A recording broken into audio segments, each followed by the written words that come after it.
Thank you, thank you, thank you. I have one question. Is Brooklyn in the house? No? Brooklyn's always in the house. If you've been to Brooklyn, you say you're in the house. Is Brooklyn in the house? There you go. Good evening, London. Can I hear it for the Arsenal supporters? Don't hate. I'm gonna win tonight. Anyway, we're gonna have, hopefully this will be an informative night. You learn something. And we have some clips, specially picked by me. So then we'll look at them, then I'll break it down. So let's turn up to a little bit, okay? And you heard that in the back? All right. From the first clip from 2002, 25th Hour. Thank you. No love for 25th Hour?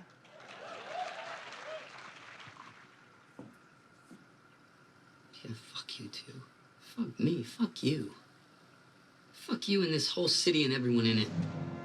No. Fuck the panhandlers grubbing for money and smiling at me behind my back. Fuck the squeegee men dirtying up the clean windshield of my car. Get a fucking job. Fuck the Sikhs and the Pakistanis bombing down the avenues in decrepit cabs. Curry steaming out their pores, stinking up my day. Terrorists in fucking training. Slow the fuck down! Think about getting one of those operations that elongate your penis? Fuck the Chelsea boys with their waxed chests and pumped up biceps. Going down on each other in my parks and on my piers, jiggling their dicks on my Channel 35. Fuck the Korean grocers with their pyramids of overpriced fruit and their tulips and roses wrapped in plastic. 10 years in the country, still no speaky English. Fuck the Russians in Brighton Beach. Mobster thugs sitting in cafes, sipping tea in little glasses, sugar cubes between their teeth. Wheeling and dealing and scheming. Go back where you fucking came from. Fuck the black-hatted Hasidim strolling up and down 47th Street in their dirty gabardine with their dandruff, selling South African apartheid diamonds. Come on, your wife deserves this. Fuck the Wall Street brokers, self-styled masters of the universe, Michael Douglas, Gordon Gekko wannabe motherfuckers figuring out new ways to rob hardworking people blind. Send those Enron assholes to jail for fucking life. You think Bush and Cheney didn't know about that shit? Give me a fucking break. Tyco, Imclone, Adelphia, WorldCom, fuck the Puerto Ricans. 22 a car, swelling up the welfare rolls, worst fucking parade in the city. And don't even get me started on the dumb in the cans, because they make the Puerto Ricans look good. Who's this fucking guy? Get the fuck out! Fuck the Bensonhurst Italians with their pomaded hair, their nylon warm-up suits, their St. Anthony medallions, swinging their Jason Giambi, Louisville Slugger, baseball bat trying to audition for the Sopranos. Fuck the Upper East Side wives with their Hermes scarves and their $50 Balducci artichoke. Overfed faces getting pulled and lifted and stretched all taut and shiny. You're not fooling anybody, sweetheart. Taxi! Fuck the Uptown Brothers. They never pass the ball. They don't want to play defense. They take 5 steps on every layup to the hoop, and then they want to turn around and blame everything on the white man.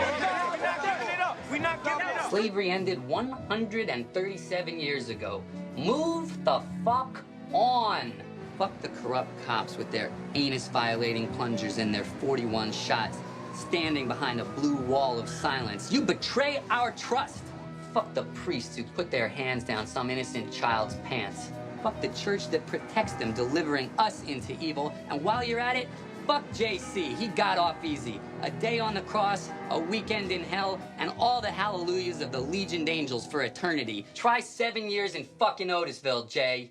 Fuck Osama bin Laden, Al-Qaeda, and backward-ass cave-dwelling fundamentalist assholes everywhere. On the names of innocent thousands murdered, I pray you spend the rest of eternity with your 72 whores roasting in a jet fuel fire in hell. You towel-headed camel jockeys can kiss my royal Irish ass. I notice how many of what I once thought were evidences of repression, Fuck Jacob Alinsky. sexual or otherwise, Whining malcontent. Fuck Francis Xavier Slattery, my best friend, judging me while he stares at my girlfriend's ass. Fuck Naturel Rivera. I gave her my trust and she stabbed me in the back, sold me up the river. Fucking bitch. Fuck my father with his endless grief, standing behind that bar, sipping on club soda, selling whiskey to firemen and cheering Bronx bombers. Let's go, Yankees! Fuck this whole city and everyone in it. From the row houses of Astoria to the penthouses on Park Avenue. From the projects in the Bronx to the lofts in Soho. From the tenements in Alphabet City to the brownstones in Park Slope to the split levels in Staten Island. Let an earthquake crumble it. Let the fires rage. Let it burn to fucking ash, and then let the waters rise and submerge this whole rat-infested place.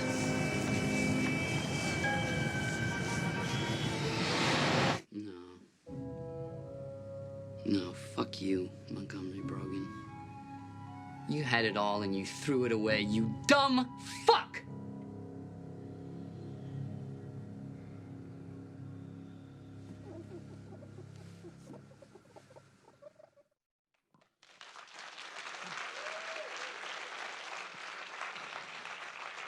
That's my man. You next clip. You gotta turn it up, baby. Next clip. That was my man Edward Norton for the film 25th Hour, written by David Benioff. It was a novel written by David Benioff. You might know him from Games of Thrones. And this novel was written before 9/11. So when I got the thing, I said, we're going to make this post 9/11. I want to do a film, a post 9/11 New York City film. I was not there that day. I had flown to LA the day before. So I was awakened by a phone call from my wife, Tanya, who's here, and she told me to turn on the television. And when I turned on the TV, that's when I saw the second tower hit. So I got another movie that came out of that, which I'm going to do one day. Right away, I had to get home. There were no flights. I mean, there was no flights shut down in the continent of the United States of America. And I knew Chris Rock was up in LA. I said, how are we going to get home? He said, we're gonna rent a car. I said, I can't drive that good, so and the bus out of the way. And so I made a mad dash to Union Station. That's the train station in LA, and there were no more seats. But historically, the guys on the cooks and the porter, they're black. All the way back from A. Philip Randolph, the Brotherhood. So they said, Spike, we got you. So they let me sleep in on the spaces. 3 days to get back to New York. We went from L.A., Chicago, had to change train to Chicago and go to New York. And so it was amazing for me making this trip from L.A. back home to New York, and everybody on the train. A lot of people this first time have been on a train. Everyone was on the train because they had to get home. And so every time we pulled up into a stop, we tried to run off the train and grab newspapers and stuff and try just, because there were no radios. We're just trying to keep, up to date what was happening. So anyway, when I got the offer to do that, I told the people that we're making this a post 9/11 film of what it meant to be a New Yorker in that time. Great cast with the late, great Philip Seymour Hoffman, Barry Pepper, Rosario. So we just, we made the film, and people overlooked it, when it came out. But now people are going back, and one of the best things about Bamboozled is that not Bamboozled, BlacKkKlansman, is that people going back to look at other stuff. Because this is my fourth decade, so some of these joints they missed. or dismissed. But they're going back and looking at stuff. So it was this scene here you saw was not in the script. Because I didn't even know when I got sent the script, I knew it was a novel. So I said, David sent me the novel. He sent me the novel, and this scene was in it. I said, how come this motherfucking scene is not in the script? And he said, well, I don't figure out how to shoot it. I said, look, just, we're doing this. I got this. Because I just knew, I mean, this reminded me a little bit of the scene in Do the Right Thing, where everybody's addressing the camera. So I knew I could do that. We just wanted to show this character, the love-hate relation that a lot of New Yorkers have with the city. All right, that's for that one. But how many people have not seen this film? Come on, Ray. If you haven't seen it, all right. Well, thank you, my mate, my bloke. So since this is a David Lean lecture, it'll be unthinkable of me not to include a clip from one of the great filmmakers of all time, one of my favorite filmmakers. So we're going to look at this next joint, David Lean's joint, Bridge of River Kwai. And also, and we'll talk about it later, but this ending is one of the greatest endings in the history of British cinema.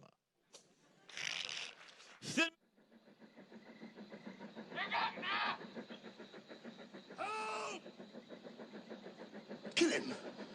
Kill him! Let me go, sir. You don't understand, sir. Kill him! Kill him! Help! Help! Kill him, Joyce! Kill him!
What have I done?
I had to do it.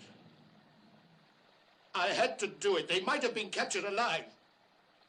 It was the only thing to do.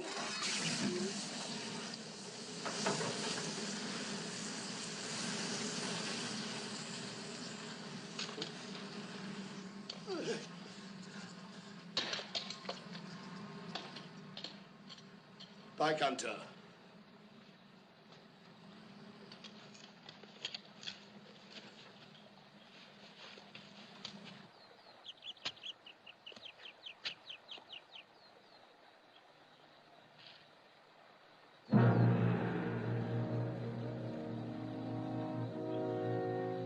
Madness. Madness.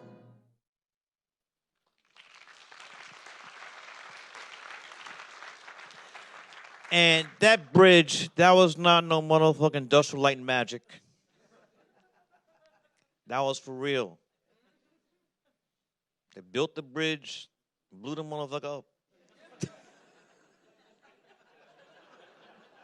I don't know how many cameras, but that was one take. So they had to get it. That's how bad David Lee was. That's one of my favorites. I grew up watching on television, not necessarily in the movie theater, war films. So that was definitely, and first time I saw it was not in the cinema. On TV with a lot of commercials. The next clip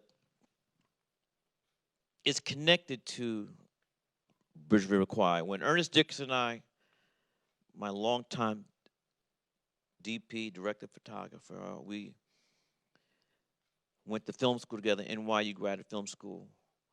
Ernest, Ang Lee, and I were all in the same class, finished 82. And while we were in preparation to do Malcolm X, there was a release of Lawrence of Arabia. They had restored it. And at that time, there's no longer, now it's a ballroom, but back in the day, the big films, they were screened in this theater called the Ziegfeld. Great theater. Sound, projection, big ass screen.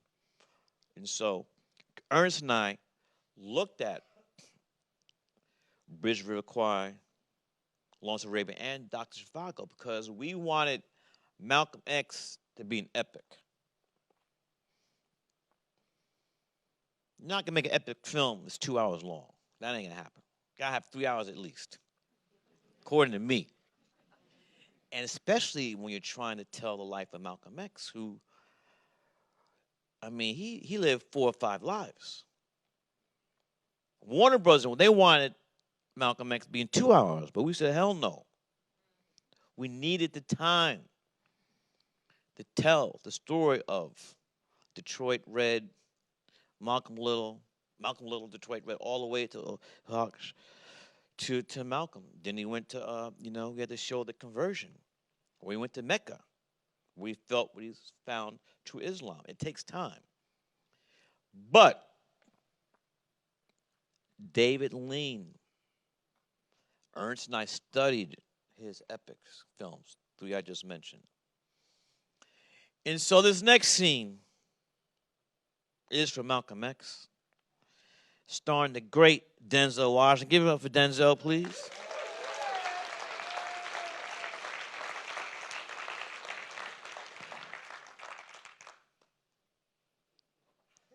Who was robbed, hoodwinked, led astray, bamboozled out of that Oscar for this performance. Amazing. Denzel, it took a year. He took a year to prepare for this role. Did not take any other roles. Did not work. It took him a year because he knew that just dyeing your hair red or imitating your voice, that shit is surface. Surface. So Denzel took a year of preparation. Did not drink any more alcohol, no pork, learn how to read the Quran, pray in Arabic. He knew all this stuff was necessary. Just sound like somebody, looking like somebody, that ain't it. That's not enough. And anybody working on that film will tell you today, many years later, that many times we thought we were seeing the reincarnation of Malcolm when Denzel was doing his thing. There was one scene where all the speeches were Malcolm's words. And so there's one scene, it's the scene where he had the big painted portrait of Elijah Muhammad behind him. If you remember the film, played by the late, great Al Freeman Jr. It's like a 8 pages, the script was like 8-page scene. We were shooting film, so it's 10-minute mag. So he's doing his thing. I'm standing next to, before monitors, you just stood next to the cameraman and look, and so D's doing his thing, and around, I'm looking at the size, the script as we go. And so we're getting to the last page. I'm getting ready to call cut. And Denzel keeps going. I tell Ernest, don't cut that motherfucker. Keep rolling. And so at the end, Ernest said, Spike, we'll have to roll out. And the stuff, it was amazing. We're getting chills. There's no BS. There's 100. And Ernest said to me, Spike, we rolled out. Then I called cut. So I walked up to Denzel. I said, man, that was amazing. But that stuff you were doing when the scene was over, what was that? I said, Spike, I can't tell you. I can't remember one word I said. And he had this look in his eyes. So I was looking like this. You all right? He said, I'm all right. But what we saw was the spirit of Malcolm come into him. And if Denzel had not done the year-long preparation, that would not have been possible. You got to do the work. It took him a year. Because Denzel knew that if he got in the right place, physically and spiritually, that maybe he would be blessed by the spirit of Malcolm to come in. And I was a witness to it. So let's show this clip.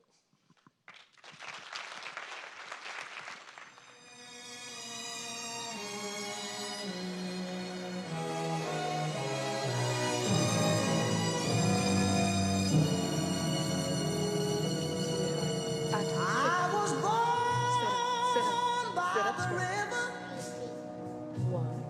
in a little tent. Oh, and just like the river, I've been running ever since. It's been a long time coming, but I know a change gonna come. Oh, yes, it will. It's been too hard living, but I'm afraid to die.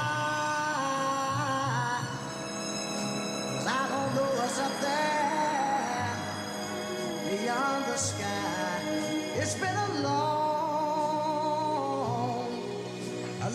time coming, but I know a change gonna come. Oh, yes, it will. I go to the movie and I go downtown. Somebody keep telling me don't hang around. It's been a long You're very welcome, my beautiful little sister. time coming, but I know a change gonna come. Oh, yes, it will. Then I go to my brother. The minister hasn't arrived yet. Don't worry. And I say, He'll be here like clockwork. help me please.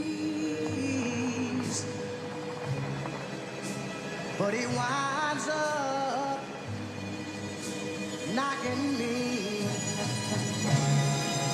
back down on my knees. Lord, there've been times that I thought I couldn't last for long, but now I think I'm able to carry on. You all right? It's been Are you okay? a long Good. time coming. I recognize but you. I know Don't you pay them folks no never mind. You just keep right on doing what you doing. Yes, ma'am. I'll pray for you, son. Oh, thank you. Jesus will protect you.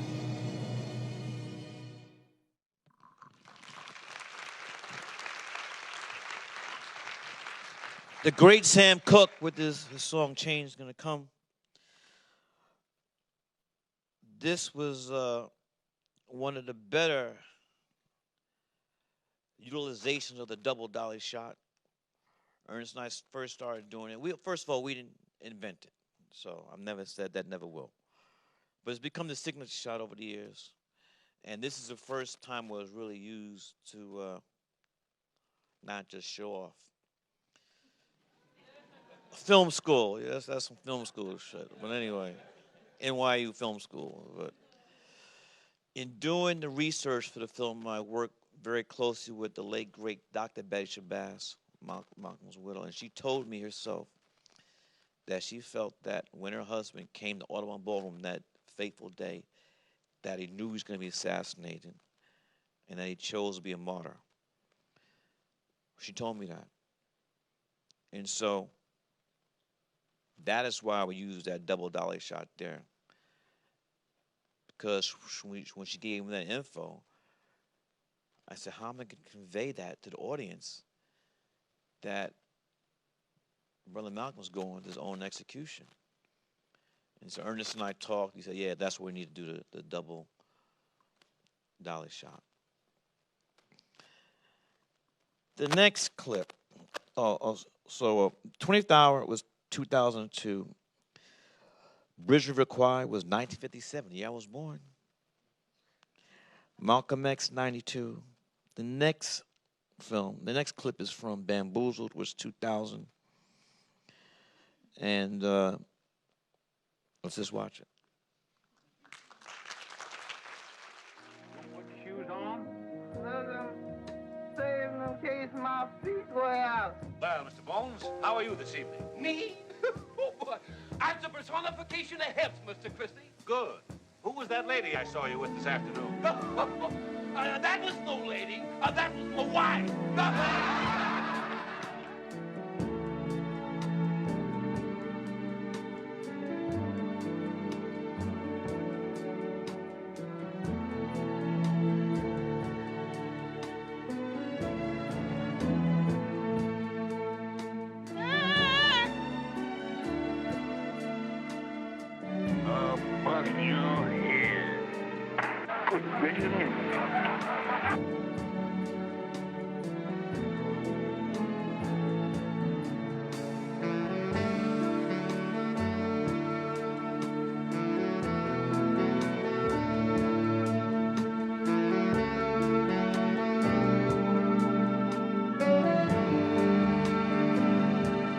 Who is that?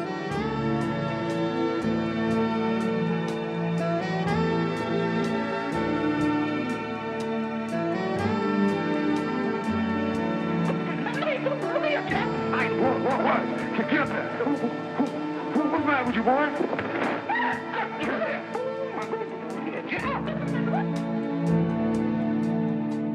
What was that?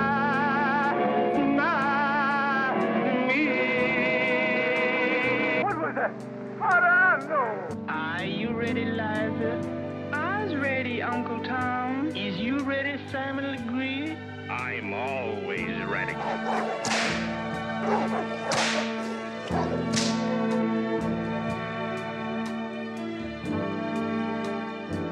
I broke in as a bootblack, you know. Here we go. Oh, for a month and a half, I've been dreaming how pretty I was going to look tonight. Well, here's my punishment for thinking so well of myself. This is tough to put on. Can't take off. You know you're lucky?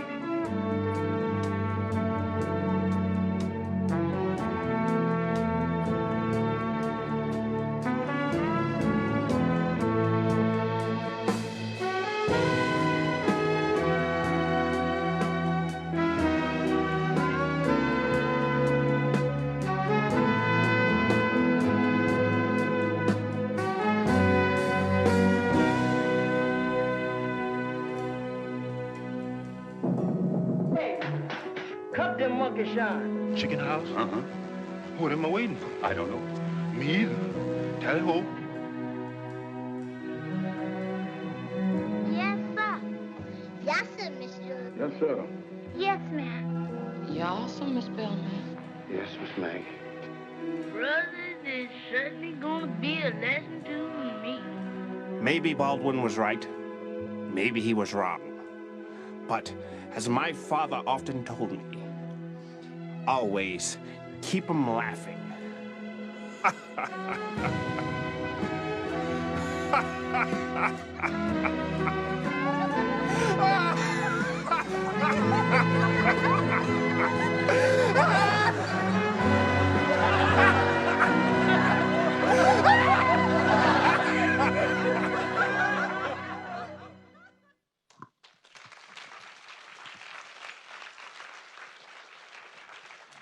So Bamboozle is about the dehumanization and the degradation of black people, but that film can be made about women, Native Americans. This is what Hollywood does from the very beginning. That's what they do. Imagery is powerful, and this film came out in 2000, which was about the cinema. American cinema was at least 100 years old, and TV was 50 years old. So using various clips from film and shows, we wanted to show how black folks been treated, you know. And we had some good stuff. That we had Bugs Bunny in motherfucking blackface, but they wouldn't give us that. I really wanted that. Bugs Bunny in blackface. And so when you grow up, I remember a time when there's a black person on TV, you'd be like, get everybody in the house. There's a black person on television. I mean, a lot of times we didn't necessarily care what it was as long as we were seeing somebody of color. So the fight has always been about who's going to tell the story. Because that's how history comes their story. And cinema is I'm not talking about the form, but the people who do this stuff, they've done a lot of damage, not only to themselves, but to the people who have been victim of this. I've never been a fan of John Wayne and John Ford behind that bullshit, them cowboy motherfucking movies. I hate them. Native Americans depicted savages, animals. Fuck John Wayne. And Ford too. I mean, when you think about it, the United States was built upon the foundation of genocide, stealing the land from the Native Americans, and then stealing, for the people of color here, our ancestors from Mother Africa to go to various parts of the world. We're talking about the United States and America, where we were stolen from the homeland to work the land that they stole. From Kansas City in the morning to Kansas City at night. Black people built this motherfucker. I don't care what anybody says. So anybody says that black people, whatever it is, if we don't like it, we should leave America, fuck you. We built this motherfucker.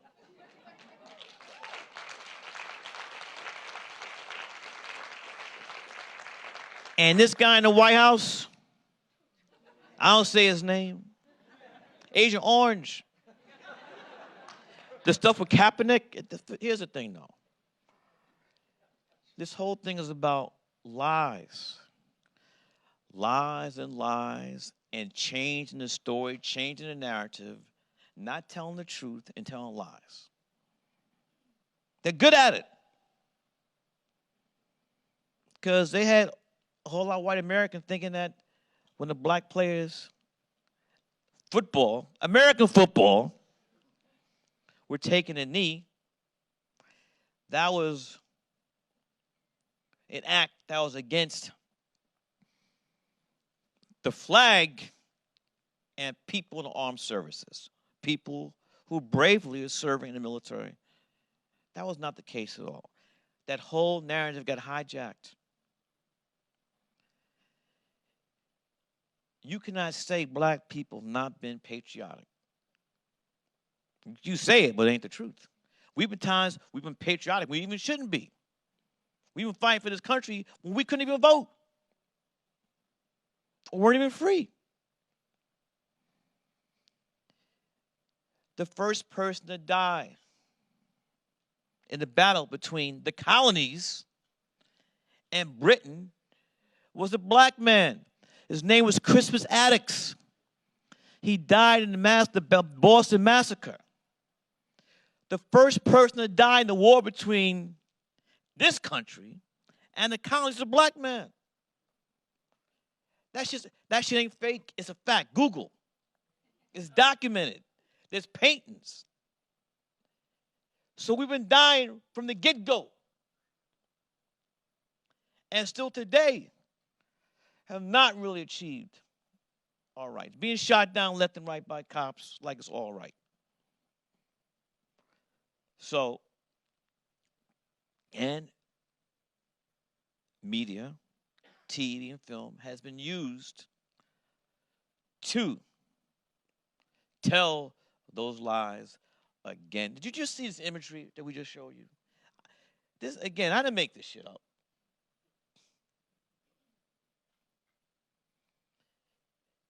This is pure evidence of how we're thought is less than human, subhuman.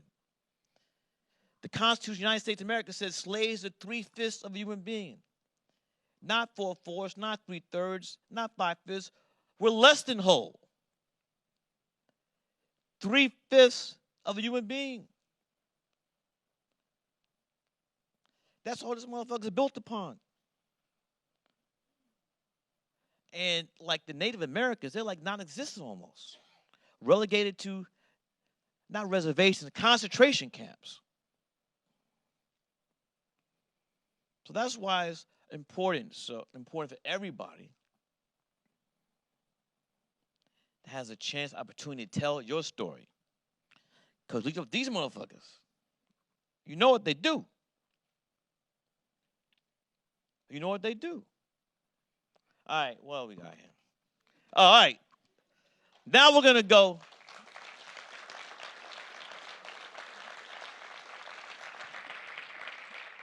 Now, if you've not seen BlacKkLansman, fuck it. Spoiler alert, because I'm going to show a scene. With the great Harry Belafonte. One of the reasons they've done that to Jesse was a movie called Birth of a Nation. It had come out the year before, and it was so powerful that it gave the Ku Klux Klan a rebirth.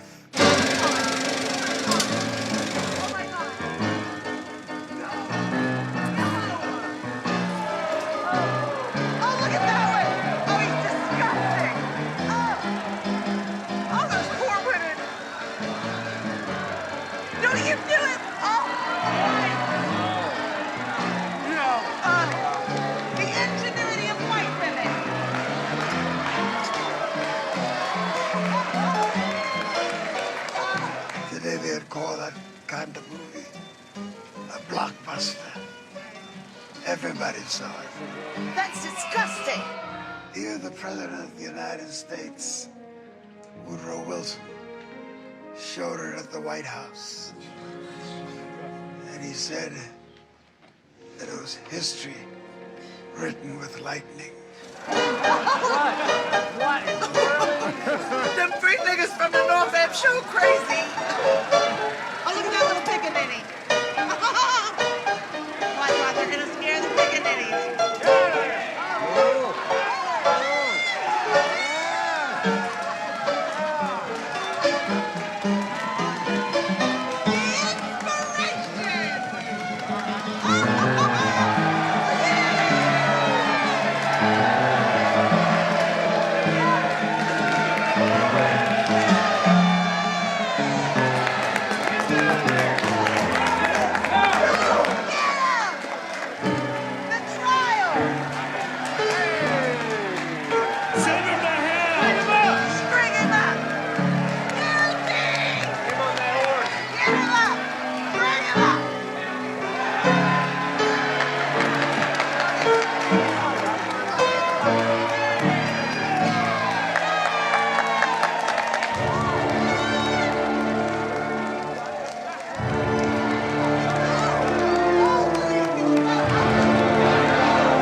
That's why we're here today in the name of Black Power. It's Black Power. Black Power. Black power! Black power! Black power! Black power! Black power! Black power! Black power!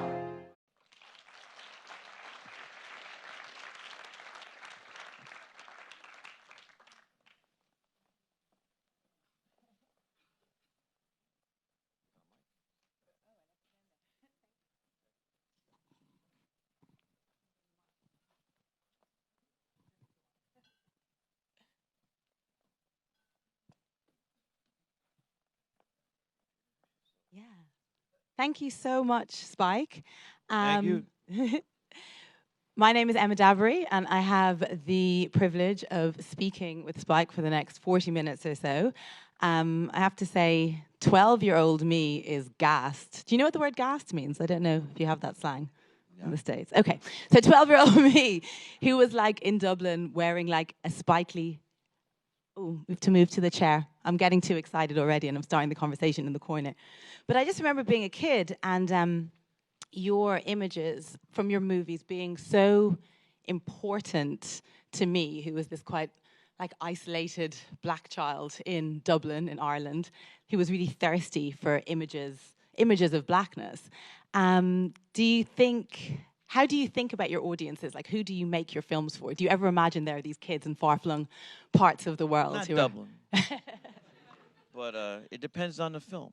There's specific films where, for example, School Days was definitely, for African Americans, the film dealing with the experience of a predominantly black college was really, that phenomenon is really just in the United States of America. It's not here other places. So it depends on the audience.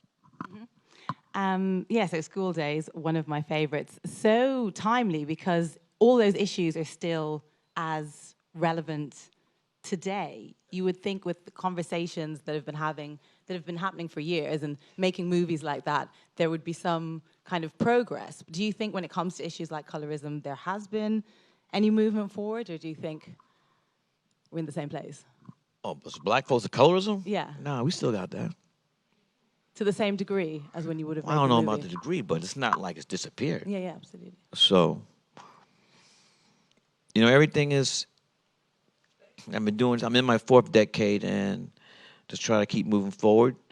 And there've been progress since that time, and some things were still going backwards. We just gotta, try to keep fighting the good fight and move forward. So you deal with, as you said, you make films with different audiences in mind. You've made a whole huge range of movies dealing with a multiplicity of issues. Do you feel that, if I could ask you which movie you've had the most fun making, how would you respond to that? Every movie is hard. Mm-hmm.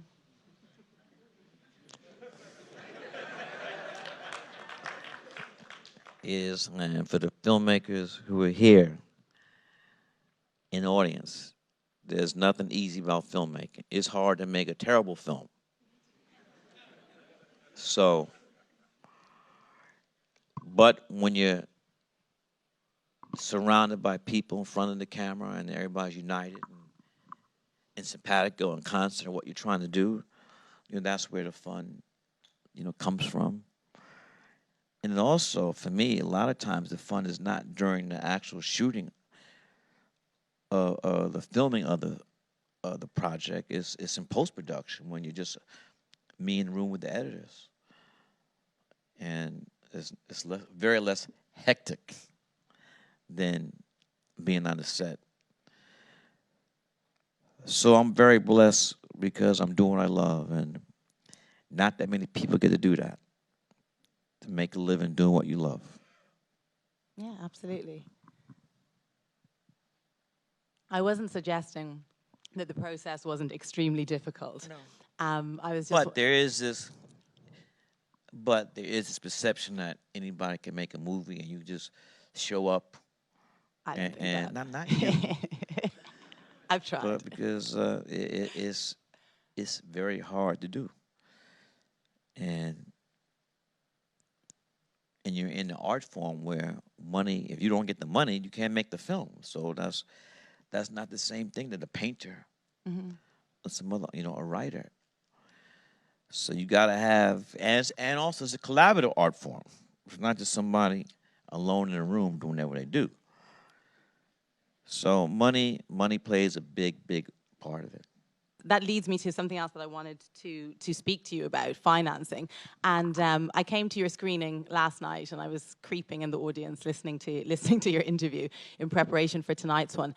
But you were talking about, or you mentioned the fact that despite kind of the progress, I don't even know if you said the progress, but progress that kind of has occurred in black film, there being more black filmmakers making kind of mainstream movies when it comes to the boardroom, when it comes to the gatekeepers and the people who hold the kind of money strings. Power. They still don't look like you, is what you were saying. Yeah, there's very few people in those rarefied air of who I call the gatekeepers. These are people who decide what we're making and what we're not making. So I feel that's the next battlefield.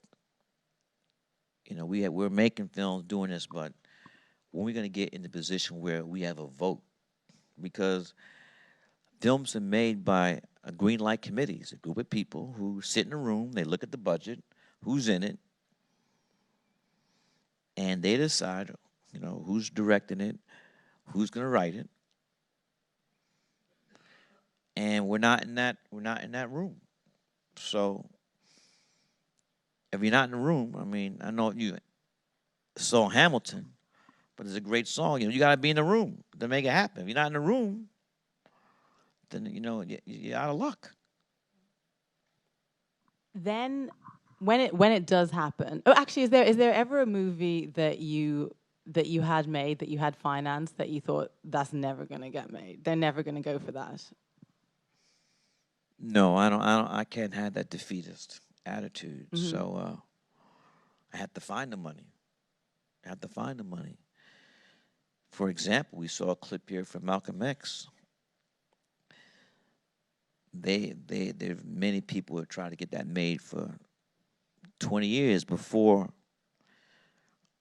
Denzel was signed to do the film for Norman Jewison directing it. And we finally got it going. I knew, Warner Brothers knew, the Bond company knew that we didn't have enough money to finish the film. But I had the trust of the fate that, by hook or crook, we got to start shooting. And then we knew that, the day would come, the day of reckoning would come, and it came. And the regime, the Warner Brothers regime then did not want the film to be that long because we have a 3-hour film. That's one less time you could show the film in the theater. So we had conversations, and at that time, Oliver Stone was getting ready to release JFK. So I asked these people at Warner Brothers how long was JFK. They said 2 hours. All right. But they knew I knew Oliver Stone. So I called Oliver up. And I could tell a story now. I said, Oliver, how long was JFK? He said, Spike, it's 3 hours. Don't let those motherfuckers know that I told you. True story.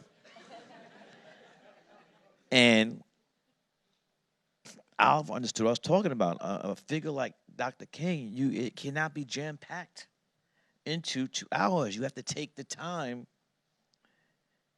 to tell his story. And I would not cave in. So that regime let the film be taken over by the Bond company. And everybody in post-production was sent a registered letter saying, you're fired and your service is no longer needed. So, and my salary, I got paid $1 million for that movie. And I put it into the, so I can put any more money in. I put $1 million already in my salary. And in the preparation for the film, I became a student of Malcolm and his teachings and just tried to soak up all the stuff I could. And I kept hearing while I was reading, self-determination. I kept hearing these words, self-determination. And then it hit me that I know some black folks that got some money. But here's a tricky thing, that if I was to ask somebody for money, it was not going to be a tax write-off. And it was not like Warner Bros. Going to give up their share. It would have to be a gift. It had to be a gift. So I made up my list. This is not the first time saying this, so it's not news. So I made up my list, and then I still couldn't do it. I cannot gather the courage to call up people cold and ask them basically, please, sir, please, ma'am, I have a movie and we're trying to finish it. That's basically what it was. And the first person, now you can say what you want, but I'm going to say this is what happened. The first person I called was Bill Cosby. And he said, how much you need? And I told him, and he said, I'll put it in the mail. I said, no, I'm coming to your house now. And I rang the bell. I didn't even go inside. I just and ran to the bank to deposit that check. And I don't remember the complete order, but it was, I saw it last night. I got a chance to tell Janet Jackson again, because we all went to David Chappelle's show, a whole bunch of us. I thanked Janet Jackson last night for writing that check. Tracy Chapman. My brother Prince wrote a check. A woman named Peggy Cooper Cavritz wrote a check. And every time I made the call, I would ask for more money. Because I was feeling it, people were responding. And the last I had to say the big guns for the last two calls. And again, every time I call somebody, I'm asking more than what the previous call was. So I called up Irving Magic Johnson. And every time I tried to explain to everyone, this is the situation. Again, you can't use a tax write-off. It's not an investment where you can receive any income from it. It's just like, it's a gift. And everybody knew the importance of the film. So Magic, wrote the check. And then it was time to make the final call to my main man, the GOAT, MJ, Michael Jordan. Oh. We have history. So one thing about Michael, he's very competitive. He doesn't like to lose motherfucking tiddlywinks. So knowing this, I just let it accidentally slip how much Magic gave. Magic gave what? Boom. So now I had the funds to hire back my people in post. My great editor, Barry Brown, who edited Do the Right Thing, who edited Malcolm X, who edited BlacKkKlansman. And all during this time, there's no communication between me and Warner Brothers, because Warner Brothers, legally, they have nothing to do with the film. They let the bond company come in and take the film. So there was no communications between us all. And then Malcolm X's birthday came up. And what's the date of Malcolm's birthday? May what? No one knows? Google. I want everybody to hear this. What's the date? What? May what? What? The 19th. Thank you. So on May 19th, we had a press conference at the Schomburg Library in Harlem, 135th Street in Harlem. And we had a press conference where we announced these prominent African Americans came through and wrote these checks so we continue to finish the film we wanted to make. And you know what happened the very next day? Warner Brothers started to refinance the film. And that was a big statement. We had not heard from Warner Brothers since the day they turned the film over to the bond company. There was no communication at all. And the day after we had this press conference, we announced that all these prominent African Americans stepped up and wrote a check. Boom, they responded. So right there, Malcolm would have been proud of that. Because you saw these people did not have to write a check. They didn't have to do it. No one I asked declined. So for me, that was a great example of what could be done when we come together. True story. Yeah, absolutely. Wow. Isn't it?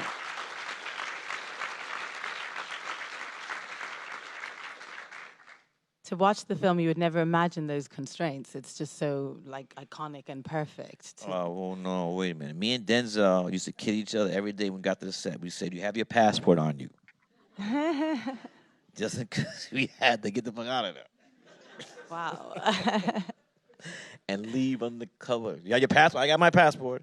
And leave on the In fact, I had to go to, before we started to shoot, I had to go to Chicago to meet with Minister Farrakhan. I had to meet with him. I didn't want no trouble from the nation.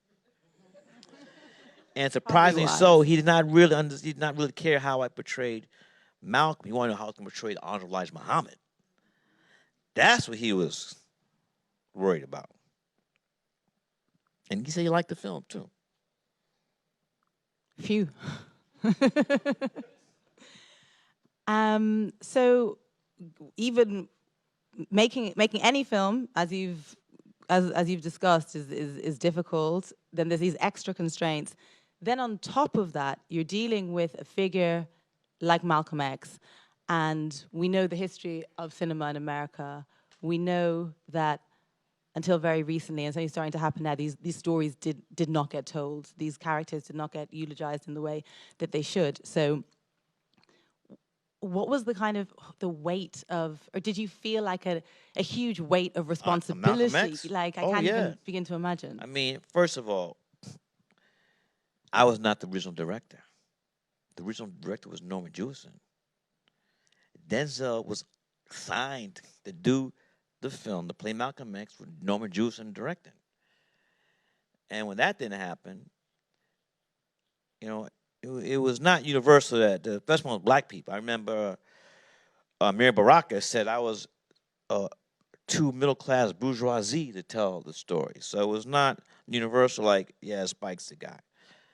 And I understood that there was a tremendous, weight. Me and Denzel, we kid about it now, but we weren't kidding about it while we were shooting things. So, but, we worked hard, and again, I mean, Denzel's performance as Malcolm X, to me, is one of the greatest performances, in cinema, what he did.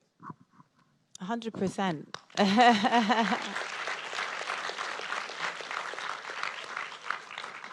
And so let's talk about this. In sports, it's a thing called the makeup call. The makeup call is when a referee or umpire makes a horrible call that everybody, even people who are blind, can see that was a fucked up call. And these umpires and referees and stuff, they want to seem like they're partial. So the next call is a makeup call for the one they fucked up.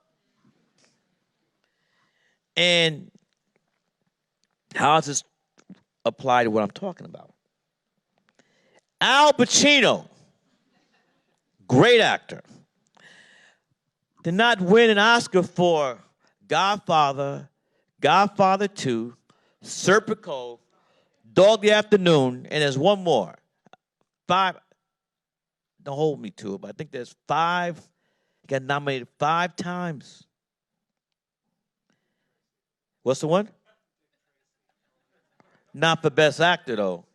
Nah, I'm talking about my brother. I'm talking about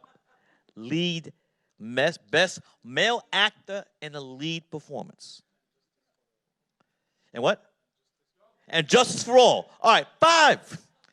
Godfather, Godfather 2, Serpico, Dog the Afternoon, and it's Justice for All. 5 times he got nominated. They're like, damn, Al, we fucked over you 5 times. Said to the woman, you're winning. Denzel Young, you'll come back. Training day, Denzel, you're winning.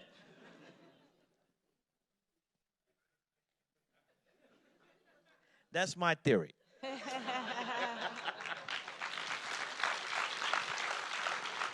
And believe me, I'm not hating on Pacino. One of the greatest actors ever. Ever. But when you come to these things, are you voting on the past, or can you just not that performance, that film, and not let anything else color it? That's what, So whole news. But Denzel, I mean, that performance is Malcolm X. All right.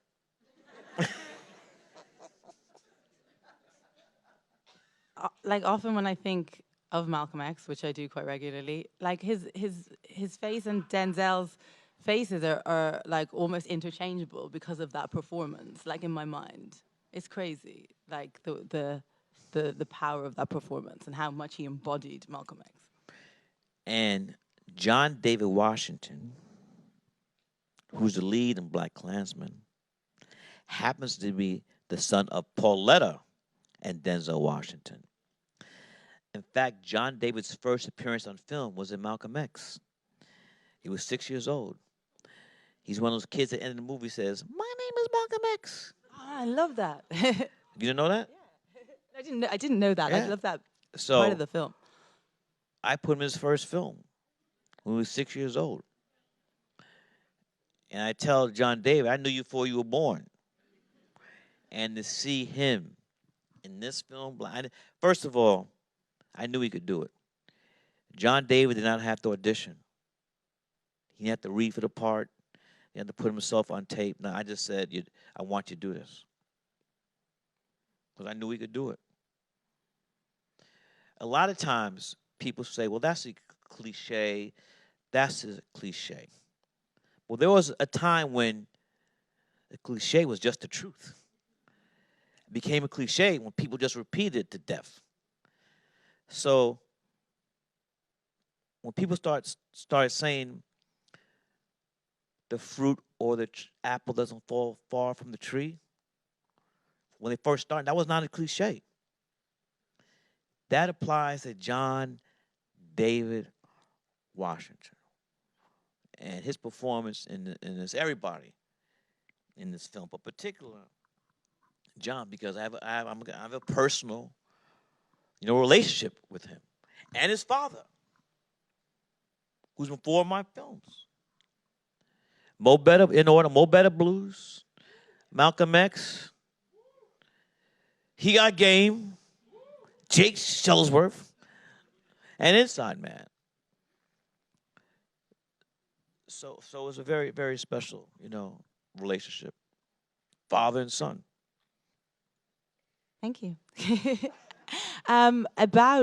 Seeing as we're talking about BlacKkKlansman, I was going to maybe ask you about this a little later on, but seeing as we're talking about the movie now, yeah, I saw it. I watched it again last night, and I was thinking the clip that you played for us just now was one that stood out to me last night as well, because I was interested. I wanted to know a little bit more about your decision to juxtapose the Black Panthers or the student organizers chanting Black Power, and that be juxtaposed with the Klan chanting White Power. Because I know last night you were talking about the film being about hate, and obviously the Klan seem incredibly hateful. But I was interested in the decision, the juxtaposition of those two chants. I wondered what you were saying. Let me ask you a question. Mm-hmm. Can I ask you a question? Mm-hmm. What words are the finger rings that Ray Raheem wore? What are those words? Love and hate, which I didn't make up. Robert Mitchum, in the great film, had love and hate tattooed. Somebody educates. What's the name of the film? What? Night of the Hunter. Only film Charles Lawton directed. I saw that film in film school. And then at that time, when people were wearing finger rings, I said, damn, that's what we're going to have Ray Raheem wear. In fact, we took part of the speech that Robert Mitchum gives and put in the words of the late, great Bill Nunn as Ray Raheem. That scene is, for me, can't be any clearer than that. It's a direct juxtaposition of love and hate. Simple as that. The Klan is a terrorist group. The Ku Klux Klan is uncut, homemade, homegrown apple pie terrorist group. And that film, which we see, Birth of a Nation, was a great. Harry Belafonte tells in his scene, the Klan was dormant, was done, dead. D.W. Griffin created this film, which brought about the resurgence of the Klan, which led directly to black people being murdered, to being lynched. When I was in film school, where I first saw this film in its entirety, we were not taught that. Or we were taught that D.W. Griffith was the father of cinema, and he came up with these things that had not been done before. And what's interesting is that when they taught us, film school was a long time ago, so I forgot D.W. Griffin, the so-called father of cinema, come up with the cross scene, the cross going back and forth. And that's what we do. That's what we do in the scene. We cut between a clan initiation and the character played by Mr. B. The story recounts is a true story.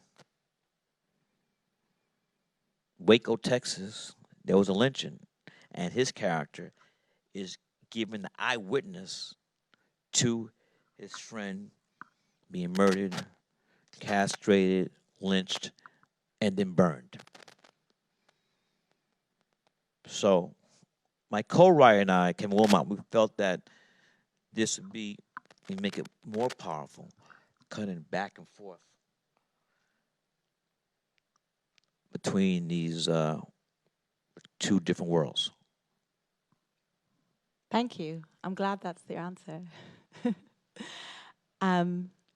If you want to clap, you can. Yeah, so I wanted to ask you about audiences. And you just, when you were giving your lecture there, and you were talking about how the media, TV and film, have been very much in the service of all of these lies that are told, and then the impact that these narratives that are constructed, and then the impact that these very toxic stories can go on and have. Obviously, you're often making like an intervention into those stories. With something like BlacKkKlansman, what are you thinking? Because last night you mentioned the DVD is coming out the same day as the midterms, or the day before. November 6th, same day. Same day. Had nothing to do with that, though. Oh, okay. So that was just completely accidental. Well, I had to do something to do with the release of the film, Mm-hmm. which was on the 1-year anniversary of Charlottesville. That was my deal. So is your intention or your hope with it that it will have an influence on people? Oh, it's done before. I mean, Do the Right Thing. We wanted. They had the whatchamacalls come up for the election. At the end of Do the Right Thing, you hear Samuel Jackson saying, "People register to vote," because mayoral election was coming up, and we didn't want a lot of stuff you saw in the films because of Mayor Ed Koch, who really, inflamed the racial climate in New York City. So people have to register to vote. And, things are shaky right now. And they got these gangsters in office who really don't care about the people, just care about, how much money I can make. And that's it.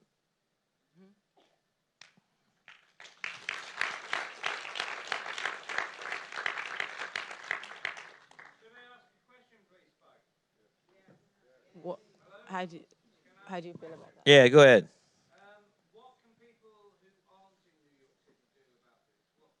About what? Easy. I'm doing it right now, sir. And thank you for the question. If you see BlacKkKlansman and you come out of the theater thinking that, but let me finish the movie. Yeah, for real. I'm trying to answer your question, sir. Such language. Okay. But seriously though, if anyone comes out of seeing BlacKkKlansman and think, well, racism is such a horrible problem in America. What you see in the film is global. What you see is global. Agent Orange, you guys started first with Brexit. So this rise of the right is something that we have to look at things. It's so easy, and America is more guilty of this than anybody, of just being focused on America and no one else matters. But we evolved the people. We start looking stuff with the global viewpoint. Because this stuff is all connected. What happens here is going to affect over here. It's all connected. So for me, I want audiences to understand that what you see in this film, BlacKkKlansman, is not just a peculiarity of America. And nah, this stuff is global. And it's happening all over. And as if you study history, what's happened today is from the same playbook of all fascists, where you blame somebody like these people, whether it be blacks, Jews, and those Mexicans are all rapists and drug dealers, and we have to build a wall to keep them out.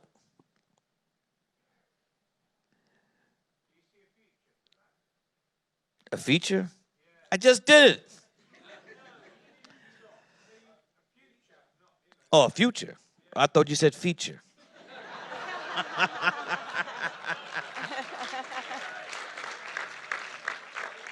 I mean, yes. We have to. Not my man. Hold on, my man. It's not gonna. This not gonna be a 1-2-way dialogue. All the people in here. And you've asked. But we're your not just question, gonna. so I just think that I'm not the person to just roll over and die. You know, you gotta fight. And oh, wait a minute. It's a lively And when bunch. I saw the footage of Mexican, really, Mexico was part of the United States even before this. So let's keep it 100. Anyway, when I see footage of infants being snatched out of the arms of their mothers with no mechanism put in place to reconnect them, that's some evil shit. I automatically thought of my ancestors who were ripped apart, sold, over here, never to be united. I mean, that you can't get more evil than that. Snatching infants from the clutches of mothers? Who does that? What country allows that? That's where we are now. And when you put it in that historical trajectory from the Africans who were forced to America and the fact that this is still happening, another permutation of it is still happening today, it's just this continuity, this historical continuity. There's really no... Same playbook. Mm-hmm. You know, and we go for it. We go for the okie doke. And we just gotta be smarter and call BS when we see it. Bullshit. I'm not going for that, you know? I'd like to ask you about that, actually. So we have this moment that is being described by many as kind of a renaissance of black film, black cinema. In many ways, society, beyond and perhaps separate to that, and connected to that, in many ways, society is, there are more kind of freedoms around identity and things. Wait a minute, hold up. Agent Orange. I know. He wants to say there's no such thing as transgender people and make it a law. I was just about to come to that. I'm ahead of you.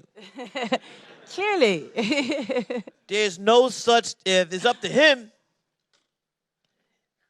either you're a man or woman, no in between, that's it. And we're going to put a law in a place that says that. That's this guy we have over here now. No such thing as global warming. It's a hoax. I don't care what those fucking scientists say. It's fake. No. Really, we're going to have to My man, you got to shut it down. Yeah, thank you. I'm going to take one more question. I'm out of here. Okay. Well, yes.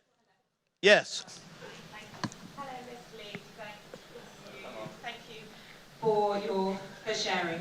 My question to you would be, you mentioned that we're not in the room when these conversations happen, when these important decisions are made. So what can we do as West Africans, as African Americans, as Caucasians in the industry to help make that possible, to help make that decision-making room diverse?